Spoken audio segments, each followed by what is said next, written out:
ওই আমরা এসি রুমে বসে বসে অনেক কিছু স্পেকুলেট করতে থাকি, অনেকে অনেক কথা বলতে থাকে। যদি লাইভ করে সবচেয়ে ভালো। যারা এটা লাইভ করছে আমি তাদের ধন্যবাদ জানাই। প্রথম আপনাদের আমি একটা ধন্যবাদ দেই যে ওখানে এই পুরা ঘটনাটা যারা লাইভ করছে, আমি এই জন্য যারা লাইভ করছে এবং জীবন বাজি রেখে যারা লাইভ করছে সেই সাংবাদিক ভাই এবং বোনদের আমি আমার অন্তঃস্থল থেকে ধন্যবাদ জানাই। যেহেতু এই আপনারা এটা লাইভ করছেন যারা, তাদের মনে হয় এই ধরনের প্রশ্নগুলি থাকবে না।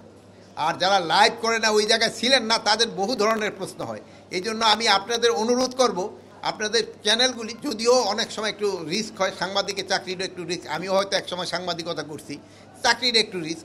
তারপরে এই যদি আপনারা লাইভ করেন, অনেক প্রশ্নের উত্তর ওখানেই পাওয়া যায় এবং সঠিক উত্তরটা পাওয়া যায়। তা না হলে ওই স্পেকুলেশন, ওই আমরা এসি রুমে বসে বসে অনেক কিছু স্পেকুলেট করতে থাকি, অনেকে অনেক কথা বলতে থাকে।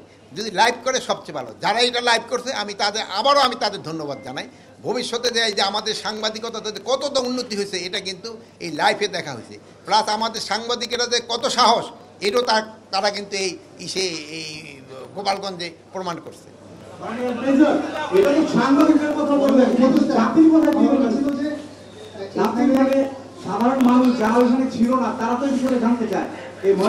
শোনান, সাধারণ বিষয়টা তো ওখানেই দেখতে পারতেন। ময়না তদন্ত যেমন ধরেন যে ঢাকার যেটা আছে, এটা তো ময়না তদন্ত হচ্ছে। আর কয়েকটা যে দেখছেন যে ডেড বডি, তারা নিজেরই চলে গেছে, তো ময়না তদন্ত কীভাবে হবে? ওইগুলির যদি দরকার হয় আবার ময়না তদন্ত হবে। ডেড বডি তো ইসের থেকে যদি প্রয়োজন হলে উত্তোলন করে তো ময়না তদন্ত করা যায়। আরেকটা দেন, একজন আর কারণ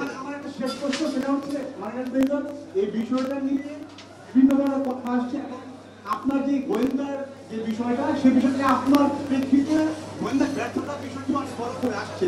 আমার প্রশ্ন হচ্ছে, এই গোপালগঞ্জের ঘটনায় একটা দায় আপনি কাকে দিলেন? শোনেন, এটা ব্যাপারে একটা কমিটি গ্রহণ করা হয়েছে। এই কমিটিতেই নির্ধারণ করবে এটা কার দায়। যে জানেন, একটা হাই পাওয়ার কমিটি করা হয়েছে, যেটা আপনারাই প্রচার করছেন।